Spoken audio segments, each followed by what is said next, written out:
पंचगंगा नदीतील वाढत्या प्रदूषणाविरोधात दाखल केलेल्या तक्रारीच्या अनुषंगाने इचलकरंजी प्रांत कार्यालयामध्ये होणाऱ्या 27 तारखेच्या सुनावणीत निर्णय न घेतल्यास मजरेवाडी शिरोळीतील कृष्णा पाणी योजनेच्या उपसा केंद्रातून होणारा पाणी पुरवठा रोखून कार्यालयातच 1 मे पासून आमरण उपोषण करणार असल्याचा इशारा देत आंदोलनात ग्रामस्थांनी सहभागी होण्याचे आवाहन आंदोलन अंकुशचे धनाजी चडमुंगे यांनी आयोजित पत्रकार परिषदेत केले। दरम्यान आमदार राजेंद्र पाटील येड्रावकर यांनी विधानसभेमध्ये हा तारांकित प्रश्न मांडू असे आश्वासन दिले होते, ते अद्यापही पूर्ण झाले नाही।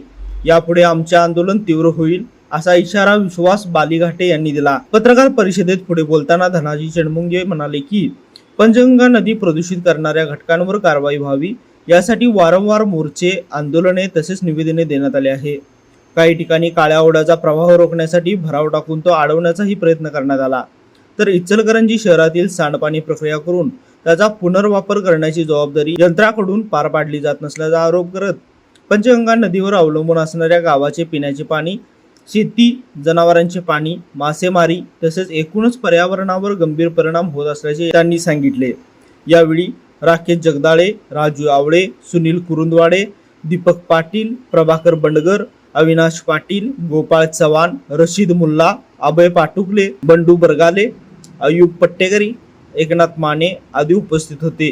लाईव्ह मराठी न्यूज साठी कुरुंदवाडहून कुलदीप कुंभार। 27 तारखेला प्रांत साहेबांनी एक सुनावणी लावलेली आहे आणि प्रदूषण मंडळ, इचलकरंजी महानगरपालिका आणि प्रोसेस मालक या सगळ्यांची एक सुनावणी नोटीस काढलेली आहे आणि सार्वजनिक उपद्रव तुमच्यामुळे निर्माण व्हायला लागला आहे आणि याबद्दल तुमचं काय मत आहे, तुम्ही कारवाई करणार आहे की नाही विचारण्यासाठी प्रांतांची बैठक आहे।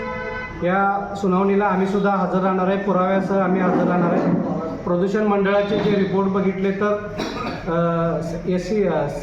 STP असेल इचलकरंजी नगरपालिकेचा किंवा CETP असेल हा प्रोसेसवाल्यांचा, दोन्हीचे रिपोर्ट हे फेल आहेत आणि तरी प्रदूषण मंडळ त्यावर कारवाई करत नाही। त्या दिवशी आम्ही हे सगळे अहवाल तिथं प्रांताच्या समोर हजर करून तातडीने हे प्रकल्प बंद व्हावे आणि इचलकरंजीचं जे प्रदूषित पाणी आहे, काळ्या ओढ्यातून आणि लक्ष्मी ओढ्यातून येणारं पाणी हे पूर्णपणे बांध घालून इचलकरंजी महानगरपालिकेनं अडवावं आणि ते पाणी कुठं न्यायचं ते त्यांनी त्यांचा विचार करावा।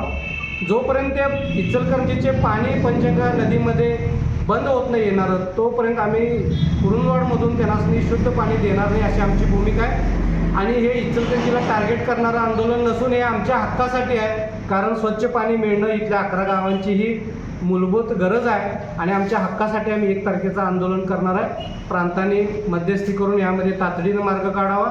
खासदारांनी दोन्ही मतदारसंघाचं प्रतिनिधित्व करतात, त्यांनी इथं समन्वय घडवून इथं आंदोलन होऊ नये अशी भूमिका घ्यावी आणि पंचगंगा नदीमध्ये प्रदूषित पाणी येऊ नये अशी भूमिका त्यांनी घ्यावी आणि शिरोळ तालुक्याच्या आमदारांनी सुद्धा 1 तारखेच्या आंदोलनाला यावं असं माझं त्यांना जाहीर आवाहन।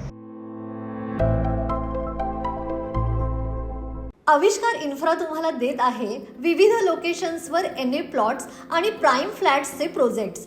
नंदिनी जाधव नगर, शांत निवांत कोल्हापुरात घर म्हणजेच नंदिनी जाधव नगर। मल्हार रामगिरी, तुमच्या स्वप्नातील बंगल्याची पहिली पायरी। मल्हार रामगिरी हातकणंगले। पॅनोरमा हिल्स आंबा, सह्याद्रीच्या कुशीत निसर्गाच्या सानिध्यात तुमचं स्वतःचं farm house. Padmaveera city Jaysingpur, एक आधुनिक लाईफस्टाईल देणारा 1 and 2 BHK होम्सचा प्रोजेक्ट।